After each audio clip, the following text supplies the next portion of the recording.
I'm former boxing manager, boxing promoter Gene Dancy. I'm sitting here with my dear friend Floyd Mayweather. And I keep getting people who are getting in touch with me on Facebook and on social media, and they're asking me about the Sugar Ray Leonard fight. As many of you know, Floyd Sr. did have a fight with Sugar Ray Leonard some years ago. But this is the thing that I really want people to know.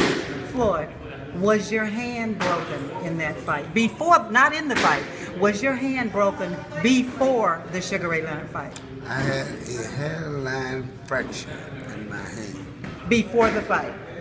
Before the fight. Were he already knew it. I already told him. Yes, we know he knows, but when you... So I want him to make sure he knows it. But people, this is what you need to understand. A hairline fracture is a break. His hand was actually broken. And weren't you told that you were going to get some medicine or something for your hand, some shots or something? Yeah, but they didn't do it. They didn't do anything, so you were in excruciating pain. So you actually fought the fight with one hand. Am I correct? That is very correct. But this is the thing that people don't also know. Didn't you ask Sugar Ray Leonard, first of all, you talked with him about it, and you asked Sugar Ray Leonard if he knew that your hand was broken, and what did he say? He said it wasn't my problem.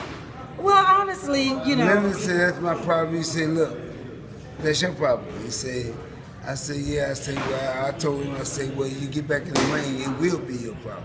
So didn't you also ask Sugar Ray Leonard if he would do an exhibition with you so that the two of you could do it over with your hand not broken? Did you ask him for that? Yes, I did. And what did Sugar Ray Leonard say? He said he ain't interested in none of that no more. But even though Sugar Ray Leonard isn't interested, Floyd wants to do it. He wants to do it over because that's just a desire of yours, right? No, it ain't just a desire, man. It's because I got whooped with one hand, and I know for a fact, if you whoop me with one hand, how you gonna whoop me with two? Oh, okay. And then the other thing that they were talking about whether or not your son, with you being the greatest trainer in the whole world, whether or not your son and all of the things that you taught him about being a defensive fighter and all of that, whether or not he could have whipped Sugar Ray Leonard, let's say with you in the corner. There would be no question, no doubt that what Floyd would do would make the whole So, in your opinion, is your son a better defensive fighter than Sugar Ray Leonard was? Way better. Yeah, yeah. And many people say so. I just wanted, people to hear from him because people are always getting in touch with me. It ain't nothing for Leonard to see. Leonard see himself what Floyd doing with all the fighters and what he did with all of them, with the movement, the little feints and everything he did. I mean, the same thing could be done to him. I mean, it's simple. And we're not trying to take anything away from anybody's legacy or any of that. We're just wanting you to know the truth. Hey, Leonard, to be honest with you, Leonard was one of my favorite fighters. I mean, that's a true statement. I'm not saying nothing wrong about it, because I'm saying that is a true statement. I used to like him. I used to like Ali, and them were pretty much all the guys I liked at that time. But hey, my son came along, and a lot of things changed. Yeah. Well, during that time because there was a moment in time, as you know, when the welterweights had it, Sugar Ray Leonard, Duran, Tommy Hearns, and then within the Fabulous Four, Hagler. But I just want to go on camera saying during that time, the Hitman was my favorite, always my favorite. But now to Muhammad Ali. I want to know what you found inspiring, most inspiring. What was it about him that inspired you most? What's that? Muhammad Ali.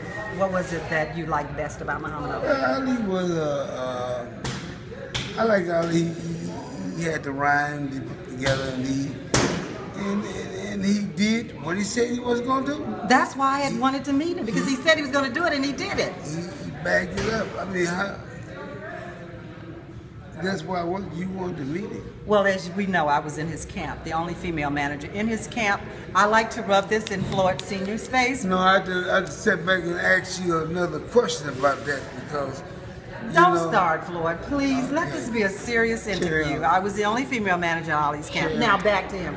It was, Ollie did say he was going to do something, then Ollie did it. That's why a lot of people were attracted to him. He said he was going to do it, and then we looked up and he actually did do it. But. Well, you know, it's a true statement right here. At that time, you know, Ali was the baddest man on the planet, huh? At that time. Yes, he was. Yes, he was. And we're not trying to obviously say anything bad. I'm working on a project about Muhammad Ali right now. I just want to thank my friend, Floyd Mayweather Sr. Don't look at me like a gangster.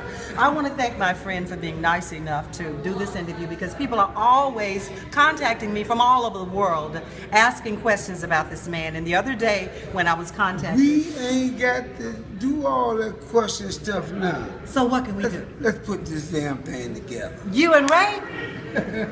Okay, come on. The Ray is young, he must be taught. The joy will turn his chicken to salt.